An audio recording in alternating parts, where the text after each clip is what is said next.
Good evening and welcome to the Nevis Newscast. Today is Wednesday, June 1st, 2016. I'm Donis Wilkinson Keynes. Children and issues that impact their development is the focus this June as the nation once again celebrates Child Month. This year, Child Month will be celebrated under the theme, Instill Values, Build Strong Children, Secure the Future. Premier and Minister of Education, the Honorable Vance Amy, says during this month of celebration, parents are encouraged to take their rightful place in shaping the lives and future of the nation's children.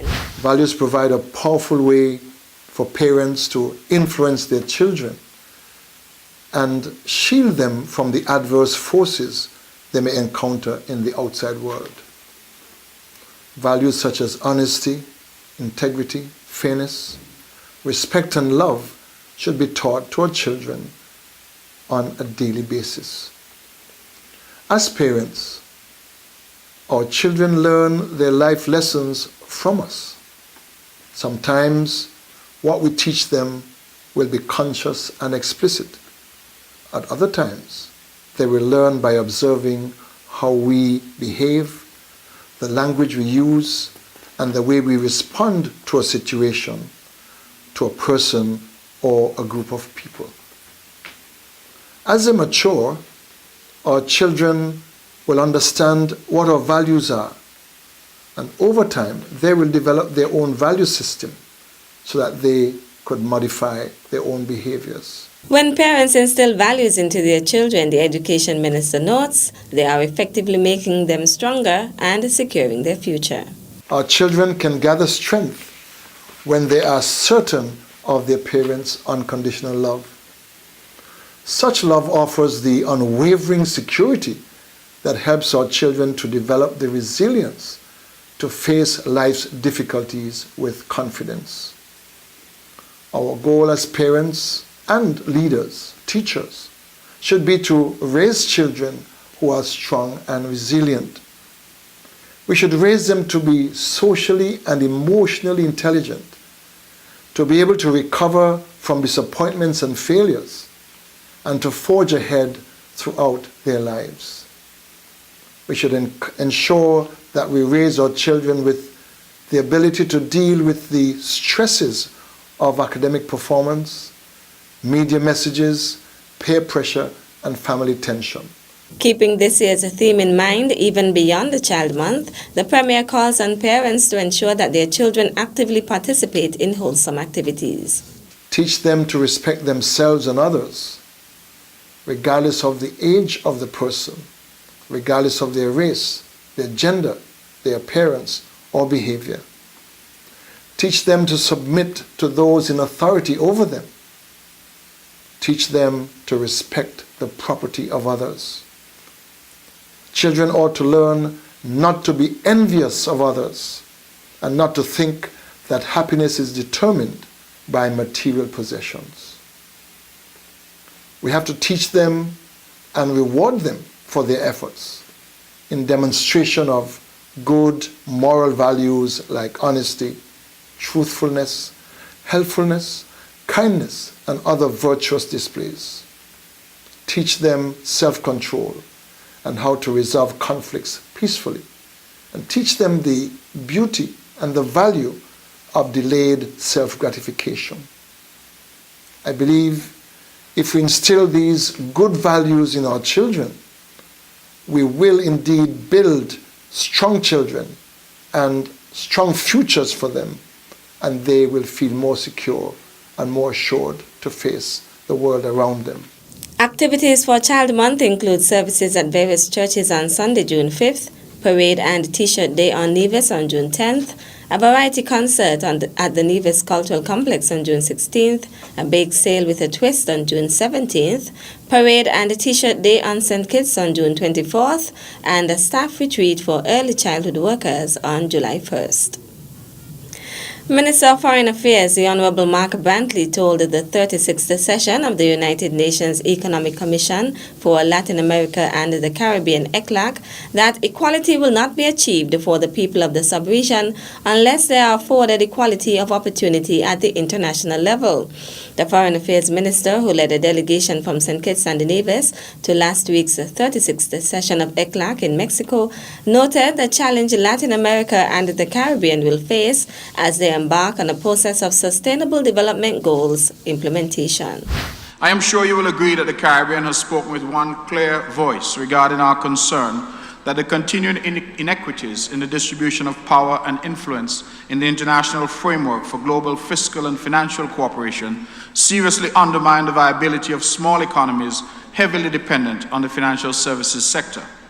The need for greater democracy in decision-making in the international financial architecture is therefore imperative if we are to begin to address the impossible circumstances being imposed on small players in the offshore banking sector, or if we are to repudiate the threat to our very ability to do business with the international community, now occasioned by the loss of correspondent banking facility in an increasing number of banks in our countries. Minister Brantley, who currently serves as chairman of the Caribbean Development and Cooperation Committee, a subsidiary of ECLAC, spoke to the potential consequences of the loss of correspondent banking services. This has profound implications for remittance flows from the diaspora, which have become a mainstay of Caribbean economies, and on the region's ability to engage in international trade or attract foreign direct investment. These difficulties are further exacerbated by the imminence of graduation from eligibility for concessionary flows because of our middle income status, which has been based solely on the per capita income variable, with no consideration whatsoever for high levels of economic and environmental exposure and low levels of resilience. Clearly, this trend describes small, vulnerable states left increasingly to fend for themselves, with every opportunity for redress removed.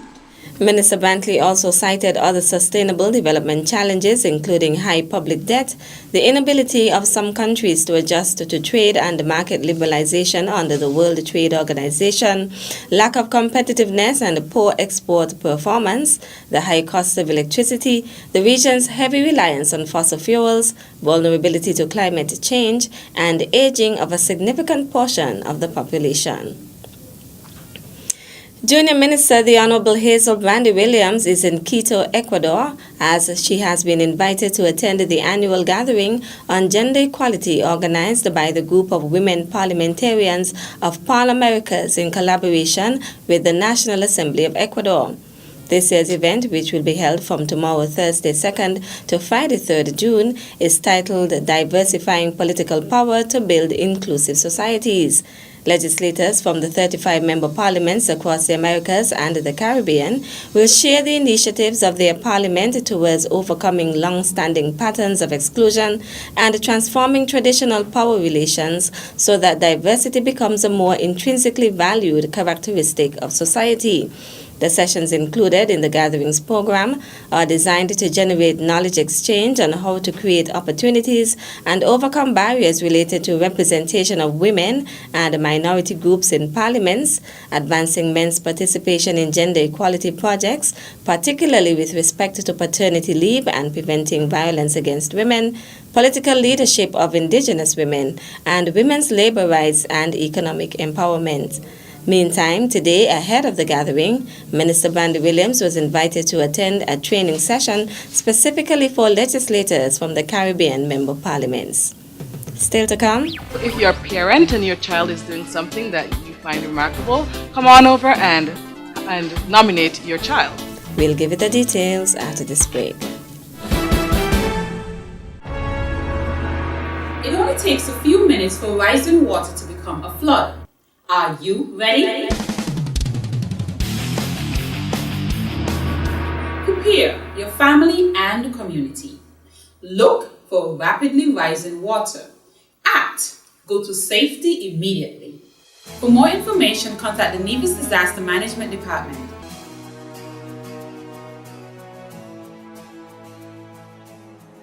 Regional HIV Testing Day is Friday, June 24th, and free testing is available here so you can know your status. Getting an HIV test is a smart and responsible thing to do for your well-being and that of the ones you love. Get info from iliveup.info on the web. Regional Testing Day for 9 years, an initiative of the Caribbean Broadcast Media Partnership, supported by PANCAP and Scotiabank. Are you positive? You are negative. Live up today. As a responsible citizen, your tax dollars protect our environment. Pay your taxes on time. This message was brought to you by the Inland Revenue Department, NIVIS. Be a responsible citizen.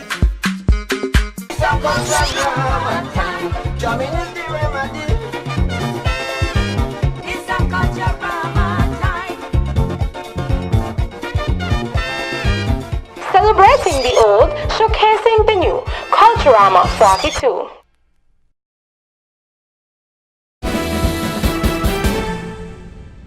Welcome back. There were just 2 days left to nominate outstanding young persons who are making significant contributions to their communities for this year's 25 Most Remarkable Teen Awards. Director of Youth Zanella Claxton is reminding that the deadline for the submission of nominations is Friday, June 3rd. I just want you to know that there's nobody out there who doesn't qualify to nominate a teen. So if you're a parent and your child is doing something that you find remarkable, come on over and nominate your child. Teachers, pastors, anybody can nominate a teenager. The age range is ages 12 to 19. Among last year's 25 Most Remarkable Teens were 7 awardees from NIVIS: Kayla Sandiford, Colin Archibald, Trevin Nisbet, Tajari Arthurton, Gassano Barry, Shavani Maynard, and Lucian York. In addition to the Department of Youth and Sports, nomination forms are also available at the island's 3 secondary schools. We have application forms at the Department of Youth and Sports here in Nevis, and it is a pretty simple process. The form is very short. We just need 2 persons to nominate the teen, and those 2 persons will then go on to give a brief summary of why they think that that young person, that teen, is remarkable. The person who fills out the form can just add the name of the person who would endorse the nomination and the contact information for the teen, and then of course that summary of what they've been doing in the community that makes them remarkable. Teens can be nominated in categories including writing, scholar athlete, youth activism, music, spiritual commitment, culinary arts, civic involvement, dance, design, physical limitations, spiritual commitment, social conscience, and technology. Founder and CEO of Pink Lily Cancer Care, Lee Paris Cambridge, earlier this year was re-diagnosed with cancer. During an interview today with Shavani Nisbet, health educator and host of NTV's Health Matters, Paris Cambridge said she has decided to share her journey as she hopes to be an inspiration to others going through cancer-related illnesses to show them that there is still hope. Paris Cambridge says she does not know when her treatment will end, but promises to keep in contact with Pink Lily Cancer Care as it relates to the organization's annual activities. A mother of 3, Paris Cambridge says she intends to write a book on how to inform children about cancer so that they can better cope if someone close to them has to go through the illness. That's it for this evening's edition of the Nevis Newscast. On behalf of all of us here at the Department of Information, thank you for viewing. I'm Donis Wilkinson Keynes. Good night.